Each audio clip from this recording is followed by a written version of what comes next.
ఇవాళ AP CM Chandrababu Naidu Davos పర్యటనకు వెళ్లనున్నారు. దావోస్లో జరిగే ప్రపంచ ఆర్థిక సదస్సులో పాల్గొంటారు.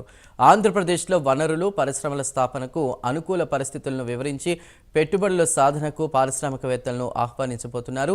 ఏపీ సీఎం చంద్రబాబుతో పాటు మంత్రులు లోకేష్, టీజే భరత్, ప్రభుత్వ ఉన్నతాధికారులు వెళ్లనున్నారు.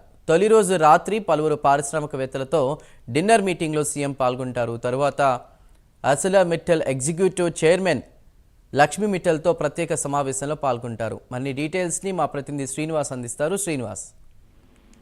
చందు, పెట్టుబడుల లక్ష్యంగా కూడా ఆంధ్రప్రదేశ్ రాష్ట్రాన్ని పారిశ్రామికంగా అభివృద్ధి దిశగా ముందుకు తీసుకెళ్లేందుకు విధంగా కూడా ముఖ్యమంత్రి చంద్రబాబు నాయుడు దావోస్ పర్యటనకు బయలుదేరుతున్నారు.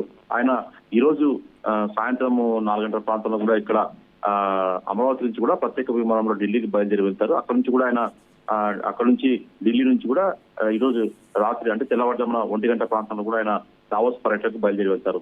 ముఖ్యమంత్రి చంద్రబాబు నాయుడుతో పాటు మంత్రులు నారా లోకేష్, అలాగే టీజీ భరత్, అలాగే ఇండస్ట్రీ ప్రిన్సిపల్ సెక్రటరీ యువరాజ్ తో పాటు ఇతర కొందరు ఉన్నతాధికారులు కూడా ఈ బృందంలో ఉన్నారు. దాదాపు 9 నుంచి 8 మంది దాకా సీఎం తో పాటు ఒక బృందంగా కూడా దావోస్ పర్యటనకు వెళ్తున్నారు.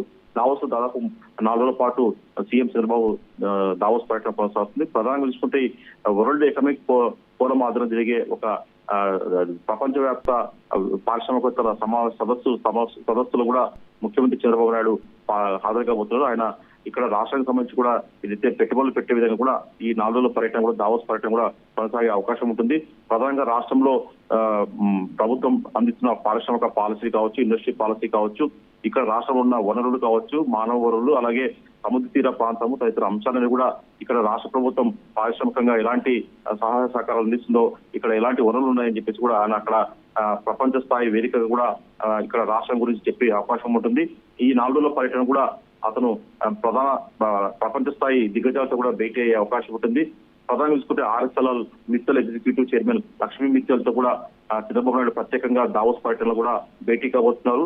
అలాగే సిఐ సెషన్ లో కూడా గ్రీన్ హైడ్రోజన్ అంశంపై కూడా ఒక చర్చ ఉంటుంది. దాంట్లో కూడా సీఎం చంద్రబాబు నాయుడు పాల్గొంటారు. అలాగే సోలార్ ఇంపల్స్, కోకోకోలా, వెల్సన్, ఎల్లి, సిస్కో, వాల్మార్ట్, ఇంటర్నేషనల్ కాగ్నిజెంట్ తదితర సంస్థల చైర్మన్లు కూడా ఈ కార్యక్రమంలో ఈ దావోస్ జరిగే వరల్డ్ ఎకనామిక్ ఫోరం సదస్సులో కూడా పాల్గొంటారు.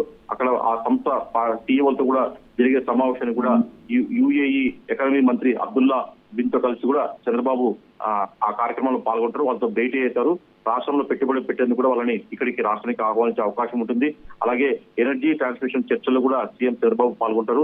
అంతర్జాతీయ మీడియా సంస్థలు నిర్వహించే చర్చాగోష్ఠులు కావచ్చు, బ్లూమర్గ్ ఇచ్చే ఇంటర్వ్యూలు కావచ్చు, ఆంధ్రప్రదేశ్ ఏపీ ఇండస్ట్రీ విధి విధానాలను కూడా అక్కడ మీడియా అంతర్జాతీయ స్థాయి మీడియా సంస్థలతో కూడా ఆయన ప్రసంగించే అవకాశం ఉంటుంది.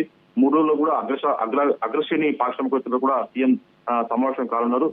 కనీసం 10కి పైగా భేటీలు, సమావేశాలు చంద్రబాబు ప్రధానంగా పెట్టుబడుల లక్ష్యంగా కూడా ఈ దావోస్ పర్యటన కొనసాగుతుంది. సీఎం చంద్రబాబుతో పాటు నారా లోకేష్, అలాగే టీజీ భరత్ తదితర మంత్రులు కూడా ఈ అధికారులు కూడా ఈ కార్యక్రమంలో పాల్గొంటున్నారు. Chandu. Right Srinivas, thank you.